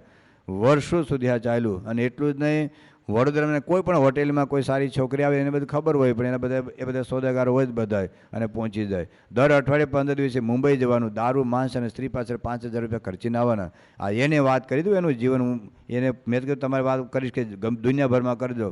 હવે એક સંત કેટલું અને એક સ્ત્રી સત્સંગી હોય ને એના પતિનું કેટલું પરિવર્તન કરી શકે. જોજો, એને કંઈ ઓછામાં ઓછા 400 કરતાં વધારે સ્ત્રીઓ સાથે વ્યભિચાર કર્યો હશે. જોઈ લો કેટલું પતિત આમ ખાડે ગયેલું જીવન. હવે 1992માં જ્યારે અમૃત ત્યાં ગાંધીનગરમાં સમય હતો, એ યોગી બાપાનો શતાબ્દી મહોત્સવ, એ વખતે આના પત્નીએ કીધું કે ભાઈ મારા ગુરુ યોગી બાપાનો શતાબ્દી મહોત્સવ છે તો મને જવા દો, કે હું તને જવાય ન દઉં, હું આવું નહીં. હવે છેલ્લા 2 દિવસ, આપણે ખબર 1 મહિનાનો ઉત્સવ હતો, તો છેલ્લા 2 દિવસે પહેલાં આ અરવિંદભાઈ રાતે હતો, એ તો એના ગ્રુપમાં બધું દારૂ પીધેલી હાલતમાં આવે ને એટલે દારૂ પીતા હતા ને એના પત્ની દરરોજ 11 માળા ફેરવે કે મારા પતિનું પરિવર્તન થાય. દરરોજ 11 માળા ફેરવે. એને શ્રદ્ધા કે ગમે તેમ કરીને મારા ગુરુ એને જિંદગી બદલશે. હવે એ ખૂણામાં બેઠા બેઠા માળા ફેરવતા હતા. પેલો દારૂ પીધેલો આવીને સૂઈ ગયો. હવે એમાં થયું એવું કે રાતે 1-1:30 વાગે 2 વાગ્યા હશે અને આખા રૂમની અંદર પ્રકાશ થયો. એના પત્ની તો બેઠા બેઠા માળા જ ફેરવતા હતા. હવે એમાં એને પ્રમુખ સ્વામીના દર્શન થયા અને એને કીધું કે ભાઈ અરવિંદ, તારી જિંદગી આના માટે છે, તું આવતીકાલે ગાંધીનગર આવ અને તારી જે કંઈ આ કુટેવ છે છોડી દે, નિયમ લઈ લે ને તું પછી ગાંધીનગર મને તું મળ. એમ કહીને સ્વામી જતા રહ્યા અને પાછું અંધારું થઈ ગયું. એના પત્નીએ પ્રકાશ જોયો પણ શું થયું કંઈ ખબર નહીં. એના પતિને પૂછ્યું શું થયું, કેમ આ પ્રકાશ આખી રૂમમાં? કે તારા ગુરુ પ્રમુખ સાહેબ મને દર્શન દીધા અને આવું કીધું કે શું ઈચ્છા છે કે આવતીકાલે ગાંધીનગર જઈએ. અને એ લોકો ગાંધીનગર ગયા. જીપ લઈને ગાંધીનગર ગયા. ત્યાં આપણે વ્યસન મુક્તિનો કાર્યક્રમ હતો. 1 મહિનામાં તમને ખ્યાલ હશે તો 50,000 માણસો વ્યસન મૂકેલા આવા બધા. હવે એની અંદર આ વ્યસન મૂકીને પછી સ્વામીને મળવા આવ્યો. સ્વામી એને કંઠી પહેરાવી, બધા પાકા નિયમ આપ્યા. હવે સ્વામી ગમે તેવું કરજે પણ હવે આ પાપ જિંદગીમાં ના જોઈએ. કે સ્વામી હવે જે પાપ કર્યું છે હવે જિંદગીમાં ફરી વખત નહીં થાય. હવે એનું ગ્રુપ આખું ગ્રુપ દરરોજ દારૂ પીએ. અને ઘણી વાર શું કહેલા તું આ ક્યાં બગડી ગયો એવું કે અરવિંદ તું આ બગડી ક્યાં ગયો? આ કંઠી પહેરીને બાબતો કીધા કરે સ્વામિનારાયણ, આપણે તો જે કરતા હોય કરીએ. એમ તો કે ના, હવે એક વખત મેં પ્રમુખ છે કંઠી પહેરી છે, મારા મોઢામાં દારૂ ના હોય, મીઠ ન હોય, કોઈ ધંધા ના હોય. અને એમ કરતાં કરતાં ધીરે ધીરે એને બીજા લોકોને વ્યસન છોડાવ્યું. લગભગ 700 વ્યક્તિઓને, આ તો મેં લગભગ 2 વર્ષ પહેલાં પૂછેલું, 700 વ્યક્તિને એને દારૂ છોડાવ્યો. હવે એના સાઢુભાઈ હતા, સાઢુભાઈના મોટા ભાઈ જગદીશભાઈ મુંબઈ રહે. હવે આ દર અઠવાડિયે કે 15 દિવસે મુંબઈ જાય. અને આ હમણાં અરુણભાઈ જતા બંધ થઈ ગયા કારણ કે બગડી ગયા ને. અરુણભાઈ સ્વામિનારાયણ સત્સંગી થયા એટલે બગડી ગયા. એટલે ત્યાં જઈને એટલે પેલા જગદીશભાઈને ફોન આવ્યો કે એટલે તો કેમ હમણાં આવતો નથી, કે હવે ન અવાય. કે કેમ? કે બસ મેં પ્રમુખની કંઠી પહેરી છે. એ તો બાબા તો પહેરાવા કરે, આપણે તો જે ખાવું પીવું જલસા કરવાના, આ તો કંઈ ચાલે? તો કે ન અવાય. તો એ સ્પેશિયલ એને સમજાવવા માટે વડોદરા આવ્યો. જોજો હવે કેવી મોહબત નડે છે. એના સારુભાઈને મોટા ભાઈ અને કે હવે આપણે તો આપણો ધંધો કે નહીં, હવે દારૂની પ્યાલી ન હોય, વ્યભિચાર ન હોય, માંસ ન હોય. અને પેલો જગદીશ કે હું તને પાવું તો કે દુનિયાની કોઈ તાકાત નથી મને દારૂ પ્યાલી મોઢા મુકાવી શકે. પણ કે તને પાવું તો કે આપણે 2 શરત નાખીએ. કે શું? કે હું તને 1 પ્યાલી પાઈ દઉં તો તારે આપણે જે મૂળ ધંધો દર 15 દિવસે કરતા તે આપણે ચાલુ રાખવાનો, અને જો હું ન પાઈ શકું મારે બધું છોડી દેવાનું. અરુણભાઈ કે કબૂલ, પણ તારે એકવાર મુંબઈ આવવું પડે. કે આવીશ. મુંબઈ ગયા. ત્યાં શાંતાક્રુઝમાં સારંગ બાર છે, સારંગ બાર. અને એ બાર એટલે મુંબઈનો બાર તમે જુઓ ને એટલે અમેરિકા લંડન જેવું જ, આપણે કહેવાય નહીં, તમે સાંભળ્યા નહીં એટલું ભયંકર. ત્યાં ગયા તો જગદીશભાઈ 5,000 રૂપિયા પેલા હોટલના માલિકના ટેબલ ઉપર મૂક્યા કે આમાંથી જે છોકરીઓ છે ને આ છોકરીઓ આને દારૂ પાઈ દે ને મારા તરફથી 5,000 રૂપિયા ભેટ. હવે 14-15 છોકરીઓ 2 કલાક સુધી બધી માથાકૂટ બધી ભાતના ચિત્ર વિચિત્ર ચેનચાળા સાથે પાવાનો પ્રયત્ન કર્યો, પણ આને ના જ પીધું. અરે પેલા હોટેલના માલિકે એટલે અરવિંદ તું તો મારો કાયમી ગ્રાહક કહેવાય અને તું આ બધું ન પી કેમ ન ચાલે? તું ચાલ 1 પ્યાલે પી જતા બધી છોકરીઓ સાથે મારે 1 ચાર્જ લેવાની આખી રાત. તો કે ના એને કંઠી બતાવી કે મેં આ કંઠી પહેરીશ. તો હોટેલનો માલિક કે કોણ? પેલા દાદરવાળા પ્રમુખ સ્વામીની કંઠી પહેરીશ? તો કે હા. તો પેલો હોટેલનો માલિક જગદીશને કે જગદીશ જેના ગળામાં પ્રમુખ સ્વામી કંઠી હોય ને એના ગળામાં એના મોઢામાં દારૂ ટીપું ન આવે તો મૂકી દે બધી માથાકૂટ. અરવિંદભાઈ આપણે ત્યાં પેલું પુસ્તક હતા અહીંયા હશે કદાચ બુક સ્ટોલમાં, અક્ષરના હસ્તાક્ષર પુસ્તક છે. એમાં જગદીશભાઈએ પ્રમુખ સ્વામીને પત્ર લખ્યો છે કે તમે અરવિંદનું શું પરિવર્તન કર્યું છે. અરવિંદભાઈ બોલતા હતા કે એ હોટેલમાં એ સંજોગો એવા હતા કે ભલભેલો સાધુ કપડાં ઉતાર નાખે એટલું ભયંકર વાતાવરણ હતું. પણ કેવળ મને પ્રમુખ સ્વામીએ જે રક્ષા કરી છે મારી, પછી તો હવે પહેલાંની શરત હતી. તો જગદીશ આખું મુંબઈ છોડી દીધું અને તે વિદ્યાનગર સેટઅપ થઈ ગયો અને બધું જ વ્યસન દૂષણ બધું મૂકી દીધા. આવા તો કેટલા છે પ્રમુખ સ્વામી જે પરિવર્તનો કર્યા છે ને, તમે આખો ઇતિહાસ છે તમે જુઓ. આવા તો મહિનાઓ સુધી પ્રસંગ કીધા કરો તો ઓછા નથી, પણ એવા દ્રઢતાવાળા હરિભક્તો છે તો શુરીર થવું પડે. કોઈની મોહબત ના ચાલે. આમાં નિયમ ધર્મની મોહબતમાં ભગવાનને રાજી કરવા હોય તો મોહબત ના ચાલે. તો આવા તો ટૂંકમાં શુરીર થવું પડે. તો નિયમ ધર્મ પાળવા માટે તો ધ્યેયની સ્પષ્ટતા, પછી શૂરવીરતા અને ભગવાનનો મહિમા. ભગવાનનો મહિમા કે ભગવાને જે આપણને નિયમો આપ્યા છે આપણા હિત માટે છે. એમાં શ્રીજી મહારાજ કે રામ ભગવાન કે કૃષ્ણ ભગવાન કોઈ સ્વાર્થ નથી, આપણા હિત માટે છે, આપણા સુખ માટે. જેમ ડૉક્ટરનો મહિમા છે તો ડૉક્ટરના વચનનો વિશ્વાસ રાખીને દવા આપણે લઈએ છીએ, એમ ભગવાનનો વિશ્વાસ કે ભગવાને જે મને નહીં, ભલે આપણે બુદ્ધિમાં નહીં બેસે ભાઈ ડુંગળી લસણ હું કામ ન ખાતો, નહીં ખાવાનું ભગવાન સામે કીધું છે બસ, બીજું સમજાય કે ન સમજાય. દારૂ નહીં પીવાના, ગુટકા નહીં ખાવાના, બીડી નહીં પીવાની, પૂજા કરવાની, તિલક ચાંદલો કરવાનું, અઠવાડિક સભા કરવાની, ઘર સભા કરવાની, આ નિયમ છે બસ. હવે આપણે સમજાય કે ન સમજાય, ઘણું નથી સમજાતું છતાં કરીએ છીએ. તો આ ભગવાન આપણા માટે જે નિયમ આપ્યો છે આપણા સાચા માટે છે બસ, એટલો એક વિશ્વાસ. બીજું ભગવાનનો મહિમા એવો હોય કે ભગવાન મને બધી જગ્યાએ જુએ છે. જો આવો એક મહિમા હોય ને તો ખાનગીમાં બાથરૂમમાં જઈને બીડી ન પીયા હોય. ભગવાન જુએ છે ને. તમને મારી બીક લાગે, તમે અત્યારે મારી હાજરીમાં સિગારેટ પીવો ખરા? જે મારી બીક લાગે છે એમ ભગવાનની બીક રાખો ને. ભગવાન તો બધી જગ્યાએ જુએ છે. ભગવાન કોઈ જગ્યા એવી નથી કે જ્યાં ભગવાન આપણને ન જોતા હોય. તો ભગવાન સર્વજ્ઞ છે, સ્વામી સર્વજ્ઞ છે, સ્વામી આપણે બધી જગ્યાએ જોઈ રહ્યા છે. આવો એક વિચાર, આવી એક દ્રષ્ટિ હોય ને તો કોઈ દિવસ ક્યારે આપણે નિયમ ધર્મ લોપ કોઈ સરકાર જોવે કે ના જોવે, પોલીસ જુએ કે ન જુએ, તમે દૂધમાં પાણી નાખ્યું છે કે પાણીમાં દૂધ નાખ્યું જે હોય ખબર નહીં મને, પણ ભગવાન તો જુએ છે. કદાચ ભગવાન ના જોતા તમે તો જુઓ છો કે નહીં, તમને તો ખબર જ છે ને આ બધી. તો મૂળ વાત એટલી છે કે ભગવાનને સર્વજ્ઞ જાણીએ, ભગવાનને અંતર્યામી જાણીએ, ભગવાન મારી સાથે છે, સ્વામી મારી સાથે છે. તો દુનિયાના કોઈ પણ ખૂણે દર્શો તો નિયમનો, અને આ તમારા દીકરા દીકરીના આ બધા બાળકો બેઠા છે ને એને જીવમાં આ નાખવાનું છે કે હું તારી પાછળ ફરવા નથી પણ ભગવાન તારી સાથે છે. તો ગમે ત્યાં કોલેજમાં જઈશ, સ્કૂલમાં જઈશ, કે હોસ્ટેલમાં જાય, કે હોટેલમાં જઈશ, કે અમેરિકા જાય, કે લંડન જાય, એ બાળકોના હૃદયમાં જો આટલું નાખી દો ને કે તને પ્રમુખ સમાજ બધી જગ્યાએ જુએ છે, ભગવાન સ્વામી બધી જગ્યાએ જુએ છે, જા દુનિયામાં ગમે તે જગ્યાએ જઈશ તો એ બાળક ક્યારે તમારે સલામત રહેશે. બાકી તો તમે આખી દુનિયામાં ક્યાં વાતાવરણ બદલવાના છો? કોલેજનું વાતાવરણ બદલી શકવાના નથી, તમે નવરાત્રિના ગરબા બંધ કરી શકવાના નથી, તમે જે પિક્ચરના થિયેટર બંધ કરી શકવાના નથી. અરે ટેલિવિઝનના કાર્યક્રમ હવે તો ભાતની ચેનલો, એટલી ભયંકર ચેનલો રાત દાડો ચાલે છે, તમે જુઓ ક્યાં બંધ કરી શકવાના છો? અરે ઇન્ટરનેટ ક્યાં આવતા 5 વર્ષમાં એક ઘેર ઇન્ટરનેટ આવી જશે, જોજો ક્યાં બંધ કરવા જશો.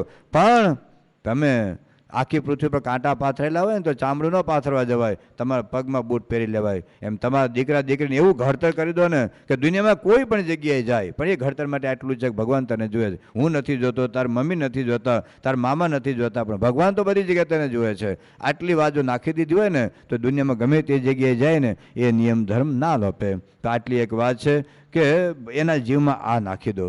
ત્યાર પછીની વાત છે કે આપણા નિયમ ધર્મ જો પાળવા હોય તો થોડીક ધ્યાન પણ રાખવું પડે, ખટકો રાખવો પડે, થોડીક મહેનત પણ કરવી પડે, થોડોક પુરુષાર્થ પણ કરવો પડે, તો ધીરે ધીરે આ નિયમ પડે. બાકી તો આપણને લપસી જ જવાના. ચીકણી જમીનો તો કેટલો આપણે ખટકો નહીં રાખતા, ચોમાસું હોય અને આમ ચિકાસવાળી જમીન હોય તો કેટલું ધીરે ધીરે પગ મૂકીએ છીએ. તો આમાં ચિકાસવાળી જમીન છે ચારે બાજુ, આપણને લોકો ખેંચી જ જાય. તો એ વખતે થોડોક ખાટકો રાખવાનો. અને બીજું શું છે કે આવા જે ઉત્કૃષ્ટ પ્રસંગ હોય ને કે કેવા સંજોગોમાં લોકો કેવી રીતે નિયમ ધર્મ પાળે છે, એવા થોડોક પ્રસંગ સાંભળ્યા હોય ને ક્યારે કથામાં અને યાદ રાખ્યા તો આપણને વિચાર આવે કેવા લોકો નિયમ પાળે છે. અમારે સારંગપુરમાં એક સાધક આવ્યા છે, વિપુલભાઈ પટેલ પ્રમુખ છે મારે, એના માટે બોલ્યા કે આ મારું સેમ્પલ છે, અમેરિકાનું સેમ્પલ.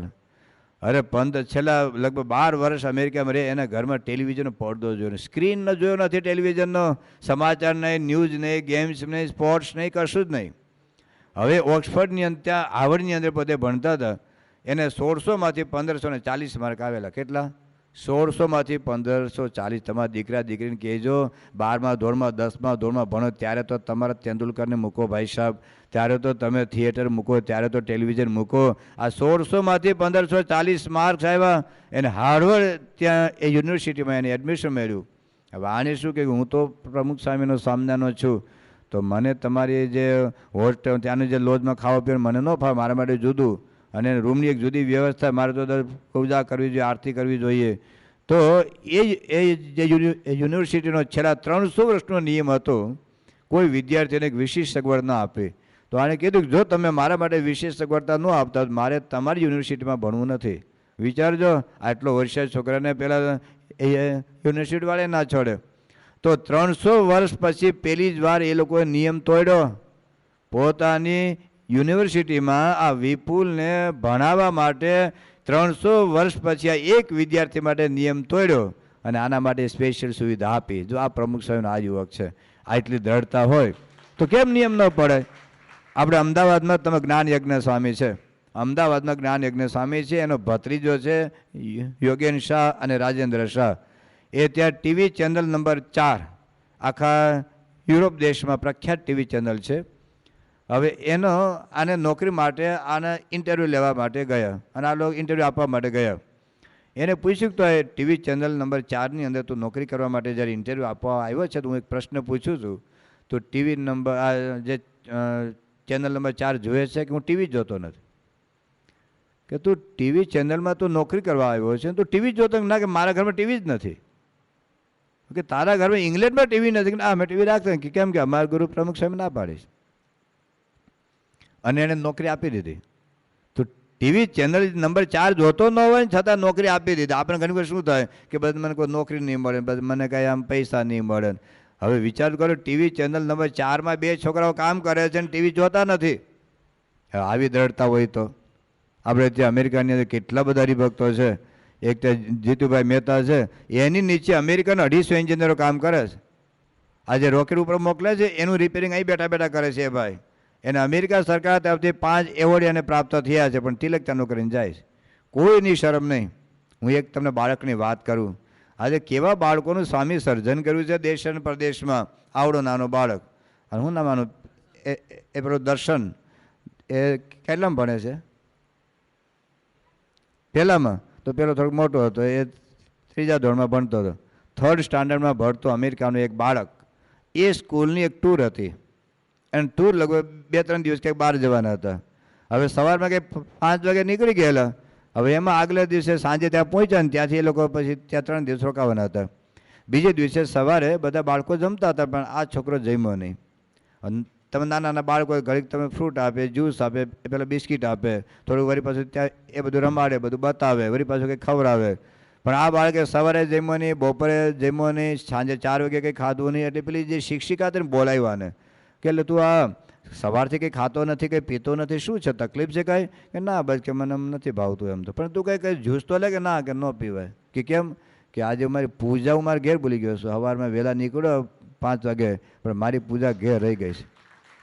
પેપર કે ભાઈ હવે આપણે 3 દિવસની ટૂર છે, 3 દિવસ તો અહીં રહેવાના છે. કે ભલે અઠવાડિયું રોકાય, પણ મારા પ્રમુખ સ્વામીની આજ્ઞા છે કે હું મોઢામાં પાણી નહીં મૂકું. પણ 3 દિવસ, હા 3 દિવસ. હવે 3જા ધોરણમાં ભણતો અમેરિકાનો એક છોકરો, જોજો. હવે એના શિક્ષિકા તો બહુ ત્યારે સારી હતી. તો એને ઓલા ત્યાં ગળામાં પેલું કાર્ડ હોય એના ઘરનું એડ્રેસનું, તો એના ઉપર એને ફોન કર્યો એને પપ્પાને કે તમારો પેલો છોકરો અહીંયા આવ્યો છે, પણ એની પૂજા કંઈક ઘેરે ભૂલી ગયો છે, અને આજે સવારથી કંઈ ખાધું નથી, તો પૂજા પ્લેનમાં મોકલી આપો. તો બીજે દિવસે પૂજા પ્લેનમાં આવી, બપોરે 1 વાગે પૂજા આવી. બીજે દિવસે આખો દિવસ ભૂખ કરું, બીજે દિવસે 1 વાગે પૂજા આવી. એ નાહી ધોઈને પૂજા કરીને 1:30 વાગે બાળક જમ્યો. જો આવી દ્રઢતા હોય. હવે તમને એક ઇન્ડિયામાં જ તિલક ચાંદલો કરતા શરમ આવેલો. ઇન્ડિયામાં, ભારતમાં હવે શું લોકો દારૂ જાહેરમાં પીએ છે, શરમાતા નથી. બીડી જાહેરમાં પીએ, શરમાતા નથી. તમાકુ જાહેરમાં કાંઈ શરમાતા નથી. તમને શાની પૂજા કરતા શરમ આવે? તમે જોઈ લો. બીજા એક બાળકની વાત કરું, એલેનો આદિત્ય નામનો છોકરો. આદિત્ય લગભગ 6મા કે 7મા ધોરણમાં ભણતો હતો. મૂળ એના બાપુજી ત્યાં મુંબઈ રહેતા હતા, અને એલે મંદિરના પદે પૂજારી છે. હવે એ આ છોકરો આદિત્ય સ્કૂલમાં ગયો, એટલે બધા તો તિલક ચાંદલો જોઈને ત્યાં તો અંગ્રેજો જિંદગીમાં જોયું ન કે આ શું છે. તો કે તને કોને તને ગોળી મારી, કોઈ તને શૂટ કર્યો, અહીં કેમ લોહી નીકળ્યું? બધા પૂછે અહીં કેમ લોહી નીકળ્યું, કેમ લોહી નીકળ્યું? લોહી નથી, આ ચાંદલો છે. તો બધા એને ચીડવે, એટલા બધા ચીડવે ને. પછી આ છોકરો એની શિક્ષિકાને કહ્યું કે સર આ જે બધી છોકરાઓ મને છોકરીઓ બધા હેરાન કરે છે કે તિલક ચાંદલો શું છે, શું છે, શું છે, તો આવતીકાલે મારી પૂજા લઈ આવું ને, પૂજા બતાવું કે હું એટલા માટે તિલક ચાંદલો કરું છું. ત્યાં તો પેલી ક્રિશ્ચિયન બાઈ હતી ને પછી શિક્ષિકા સારી હતી, એટલે કે કંઈ વાંધો તો આવતીકાલે લઈ આવું. તો બીજે દિવસે આવડો પૂજા લઈને સ્કૂલમાં ગયો. સાંભળજો હવે. તો શિક્ષિકાએ 2 ટેબલ ભેગા કરી દીધા કે તું ટેબલ ઉપર ચડી બેસ. અને ક્લાસની અંદર ચાલુ ક્લાસમાં વિદ્યાર્થીઓ જુએ અને કે આખી પૂજા ખોલી, અને પછી તિલક ચાંદલો આમ કરવાનો, અહીં કરવાનો, અહીં કરવાનો, તિલક ચાંદલો કરી બતાવ્યો ક્લાસમાં. અને પછી ભગવાન સ્વામિનારાયણ ફોટા બતાવે કે આ અમારા ભગવાન સ્વામિનારાયણ છે. પછી આ ગુણાતીતાનંદ સ્વામી, ભલે જે નામ તો સાંભળે કોઈ યાદ તો નથી રહેવાનું, પણ શાસ્ત્રીમાં યોગી બાપા આ અમારા ગુરુ પ્રમુખ સ્વામી છે. હમણાં અમેરિકામાં માયામીમાં બિલ ક્લિન્ટનને મળેલા એના રાષ્ટ્રપ્રમુખને આ અમારા ગુરુ પ્રમુખ સ્વામી છે, એની આજ્ઞાથી અમારે પૂજા કરવી પડે, એટલે હું તિલક ચાંદલો કરું છું. પછી મૂર્તિ પાથરીને પછી આ રીતે અમારે માળા ફેરવાનું હોય, સ્વામિનારાયણ સ્વામિનારાયણ નામ બોલવાનું. પછી ટેબલ ઉપર હેઠો ઉતરી ગયો અને એક પગે ઉભા રહીને માળા ફેર્યું કે આ રીતે અમારે માળા ફેરવાય. પછી એને પ્રદક્ષિણા ફેર્યો ટેબલને કે આ રીતે અમારે 11 પ્રદક્ષિણા ફરવાનું. પછી એને એક પોતે દંડવત કરી બતાવ્યું કે આ રીતે અમારે 6 દંડવત કરવાના હોય. પછી પાછું ટેબલ ઉપર ચડી બેઠો, એને શિક્ષાપત્રી બતાવી અને કે આ અમારી શિક્ષાપત્રી વાંચવાની, દરરોજ અમારે 20 મિનિટ પૂજા કરવાની, એટલે હું તિલક ચાંદલો કરું છું ને હવે મને કોઈ પૂછતા નહીં હું કામ કરું છું. આવું ક્લાસમાં બોલી ગયો. અમેરિકાની વાત કરું છું આ. અને પેલી શિક્ષિકા એટલી બધી રાજી થઈ ગઈ, એના ક્લાસના વિદ્યાર્થીઓને પૂછ્યું જો આ આદિત્ય પૂજા કરશે, હવે દરરોજ તિલક ચાંદલો કરશે, અને કોઈ વિદ્યાર્થીને પૂછશે તો ક્લાસમાં નહીં આવવા દો. જો આ પરદેશમાં આવા તો તમે કહેવા બેસો ને તો દિવસો જતા રહે, 5 દિવસની પારણામાં પૂરી થઈ જાય. પણ મૂળ વાત એટલી છે કે જો આવા ઉત્કૃષ્ટ પ્રસંગો આપણી નજર સમક્ષ હોય ને તો નિયમ ધર્મ પણ બળ મળે, અને એ જ આપણી શોભા છે. આપણા સ્વામિનારાયણ સત્સંગીઓની એ શોભા છે. આપણે કુળની લાજ કે આપણા ઈષ્ટદેવ કોણ, આપણા ગુરુ કોણ, આજે મને કોણ ઓળખે? ચાલો આમાંથી મારું કયું ગામ કોઈને ખબર છે? કયા કુળનો શું ખબર છે? કોણ માતા પિતા કોને ખબર? તમને એટલી ખબર સ્વામિનારાયણ સાધુ છે. સ્વામિનારાયણ સાધુ એકલો આટા મારતો કેવું લાગે? મેં કાલે વાત કરી હતી ને. તો જો આમ તમને મને કોઈ ઓળખતું નથી, સ્વામિનારાયણ સત્સંગી તરીકે ઓળખતા હોય તો આપણા ગુરુનું નામ બરબાદ ન થાય, આપણા ઈષ્ટદેવનું નામ બરબાદ. જે પ્રમુખ છે મહારાજે દુનિયાભરમાં સ્વામિનારાયણ નામનો ડંકો માર્યો છે, તો એ સ્વામિનારાયણ સંપ્રદાયના એ ગુરુને આપણે છીએ. તો એવું ગૌરવપૂર્વક રાખીને મહારાજ કહે છે કે શિર સાથે ભલે માથું પડે તો ભલે પડે, પણ નિયમ ધર્મ કોઈ કાળે ચૂકાય નહીં. જેમાં આચાર વિચારના નિયમ છે, એમાં આપણે ભક્તિ સંબંધી નિયમ છે. અઠવાડિક સભા છે, ઘર સભા છે. ઘર સભા તમારા બાળકો માટે જ કરો ભાઈ સાહેબ. તમને કદાચ આર્થિક રીતે ભલે બીડી પીવો, તમાકુ ખાઓ, ગુટખા ખાઓ, પણ છોકરા માટે તો છોડવા પડશે. એવી જ રીતે આ ઘર સભા છે ને અઠવાડિક સભા તમારા દીકરા દીકરી માટે કરો. તમારે મોક્ષ ન જોઈતો તો વાંધો નહીં, કલ્યાણ ન કરો તો વાંધો નહીં. અક્ષરધામમાં તમારી મારી કોઈની જરૂરિયાત નથી. અક્ષરધામમાં અનંતકોટી મુક્તો છે. પણ તમારે ભવિષ્યની પેઢીને જો સુખી કરવી હોય તો ઘર સભા કરવી જ પડશે. સત્સંગમાં લાવવા પડશે. ખલાસ થઈ જશે. તમે વિચારજો. આજે સ્વામી એક વાક્ય કહે છે ઘણી વખત કે જો તમે તમારા બાળકોને સંસ્કાર નહીં આપો તો સંતતિ અને સંપત્તિ બંને ગુમાનો વારો આવશે. આમાં કયા મા બાપની ઈચ્છા છે એનો દીકરો દીકરી જેલમાં જાય? છતાં લાખો માણસો કેમ જેલમાં ગયા? સંસ્કાર નથી આપતા. એટલે તમને ખબર છે ને, બાળકે જ્યારે જન્મ લીધેલો ત્યારે કહે પોતે દારૂની બોટલ લઈને આવ્યો હતો, છતાં લાખોના માણસના હાથમાં દારૂની બોટલ ક્યાંથી આવી ગઈ? કહો. એ ગુટકાની અડીકે લઈને નહોતો આવ્યો, એ કંઈ સિગારેટનું પાકેટ લઈને થોડો આવ્યો હતો. છતાં લાખો લોકો પાસે કેમનું આવ્યું? કારણ કે મા બાપ ઊંઘે છે, એને ખબર જ નથી હો દીકરો દીકરી શું ભણે છે ને શું વાંચે છે. અરે ભેંસની ચિંતા છે ને એટલે દીકરા દીકરીની ચિંતા નથી. તમે જોજો, એ સારી સ્કૂલમાં મૂકી આવશે, એ સારું ટ્યુશનના પૈસા આપશે, એને રમકડા આપશે, એને કપડાં આપશે, એને સ્કૂટર લાવી આપશે, એને ટેલિવિઝન લાવી આપશે, એને કોમ્પ્યુટર લાવી આપશે. પણ સંસ્કારની તો થોડીક તો વાત કરો. આ કેટલું ભયંકર ખરાબ વાતાવરણ છે. ભવિષ્યની પેઢી આ બાળકનો જો સંસ્કાર નહીં હોય એની પેઢીને શું આપવાનો છે? કશું નહીં આપી શકે. તો આપણા હિન્દુઓને તો તમે જોજો, આ તમે ભારતમાં 40,000 મદ્રેસાઓ છે, એના છોકરાને કુરાન ગોખાવે છે. તમારા છોકરાને કે શિક્ષાપતિનો શ્લોક ગોખાવ્યો જ ક્યારે? મુક્તાનંદ સ્વામીને કીર્તનની પંક્તિ ગોખાવી છે, સ્વામીની વાત ગોખાવી છે, એક ગીતાનો શ્લોક ગોખાવ્યો છે. અમે હમણાં ત્યાં આપણે ત્યાં મંદિરમાં એક વડોદરાનો છોકરો આવ્યો હતો, શું નામ? કૃપલ તિલકચંદ. એટલો નાનો કેજીમાં ભણે છે, પણ તિલકચંદ વગર વ્યવસ્થિત ત્યાં જાય છે સ્કૂલમાં. 11 શ્લોક ગીતાના ગોખેલા છે. એટલા મસ્ત બોલે છે એમ. હવે આટલો કેજીમાં હાવ નાનું ટાબર્યું છે. 11 શ્લોક એના મમ્મીએ ગોખાવ્યા છે. આપણે તો પિક્ચર ગાઈને ગોખાવી બે બધા જુએ છે ભેગા થઈને. તો મૂળ વાત છે કે તમારા બાળકોને સંસ્કાર મળે એટલે ઘર સભા કે કરો, સત્સંગ સભા કે કરો. જેમ તમારા ધંધા નોકરી માટે સમય કાઢો છે, એમાં દીકરા દીકરી માટે સમય કાઢો. આજે પ્રમુખ સમાજ આટલી મોટી સંસ્થા છે તો નાના નાના બાળકો માટે સમય કાઢે છે. તો તમારું સર્જન છે, તમારું લોહી છે. ભવિષ્યમાં તમને જ રોટલાને બટકું આપવાના છે. તો એવા બાળકો માટે પણ ઘર સભા, એ સત્સંગ સભા, એ પૂજા જો તમે કરશો તો તમારી પેઢી કરશે. તો મૂળ વાત એટલી છે કે નિયમ ધર્મ ગમે તેવા સંજોગોમાં પાડી શકાય છે. અમારે ત્યાં રાજકોટની બાજુમાં એક કોટડા નાયાણી ગામ છે. કોટડા નાયાણી એને એક પોપટભાઈ છે, છેલ્લા 17 વર્ષમાં એક વાર રવિ સભાને ચૂક્યા નથી. હવે સાંભળજો કેવી રીતે સભા કરવા આવે છે. એના ગામથી 7 કિલોમીટર ચાલીને આવવું પડે. 7 કિલોમીટર ચાલીને આવે ત્યારે કાગદડી ગામ આવે રોડ ઉપર. ત્યાંથી કોઈ પણ ટ્રકમાં કે બસમાં બેસીને રાજકોટ આવે એ લગભગ 15-20 કિલોમીટર થાય. ત્યાં તો એ તો ગમે ત્યાં રોડ ઉપર ઉતારી દે. ત્યાંથી ચાલતા આપણે મંદિરે 4-5 કિલોમીટર થાય. તો દરરોજ વખતે લગભગ 20થી 25 કિલોમીટર, એમાં લગભગ 10 કિલોમીટર ચાલતા આવવું પડે. બાકીના બસમાં કે ટ્રકમાં બેસીને આવે.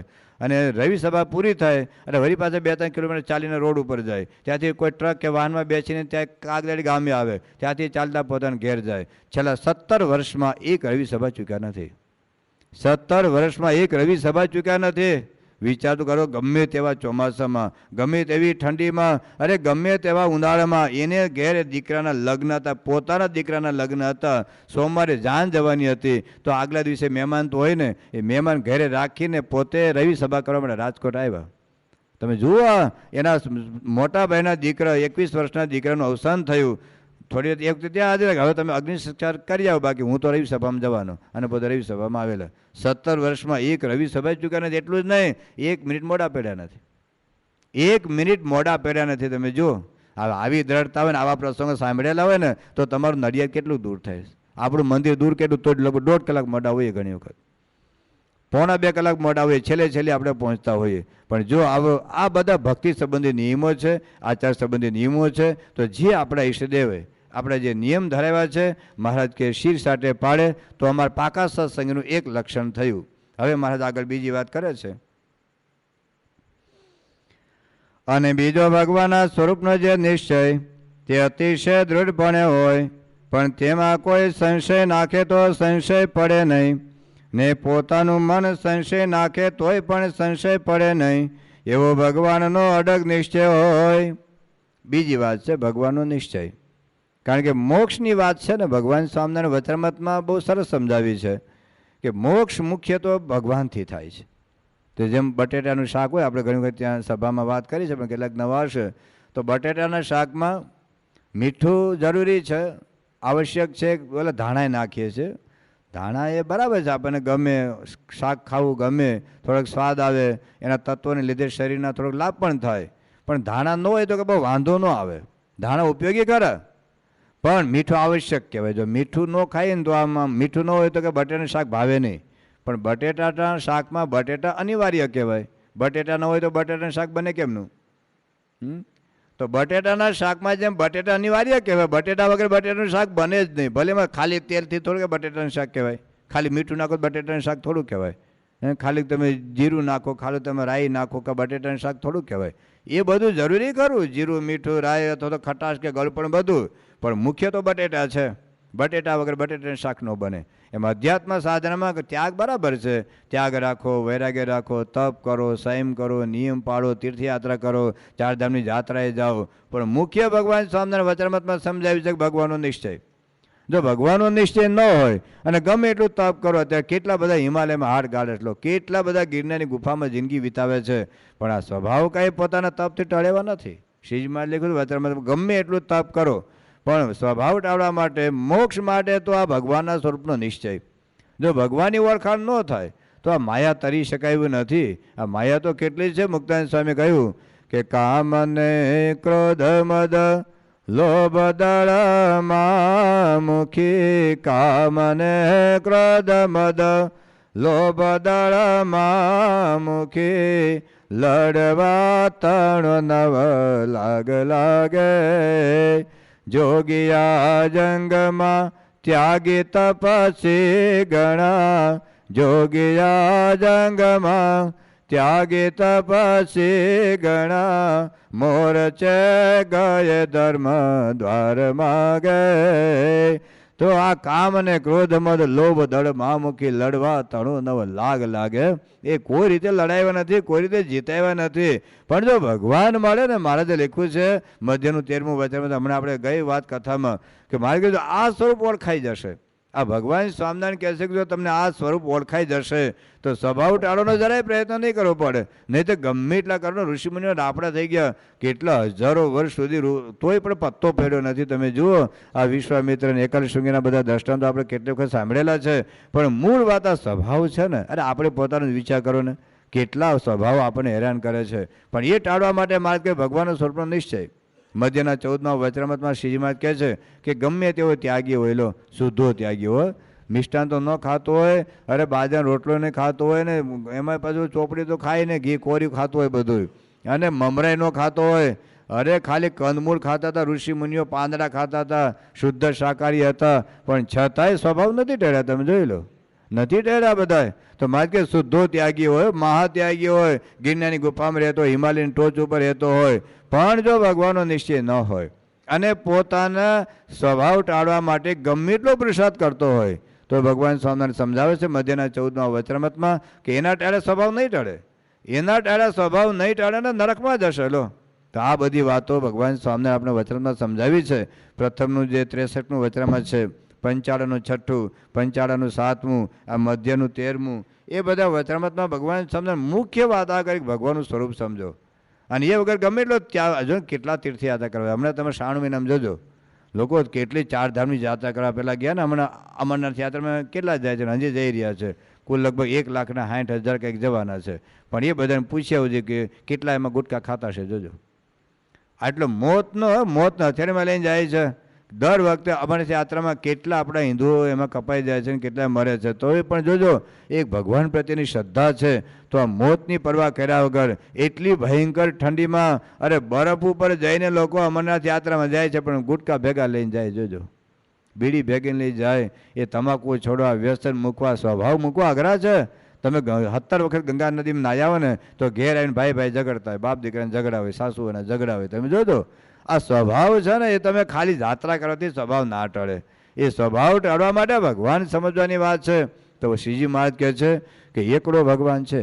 એનું જ નથી કે નિયમ નહીં પાડવા, નિયમ જરૂરી છે, તપ જરૂરી છે, ત્યાગ જરૂરી છે, તીર્થયાત્રા જરૂરી છે. અમે જઈએ છીએ બધે તીર્થ, હમણાં બધા સંતો જવાના છે 4 ધામની જાત્રામાં. બધી અમે બધા સંતો, બાપા જાય છે, બધા સંતો જાય છે, હરિભક્તો જાય છે. જાત્રા કરવાની ના નથી, પણ મુખ્ય વસ્તુ ભગવાનના સ્વરૂપને સમજવાનું છે.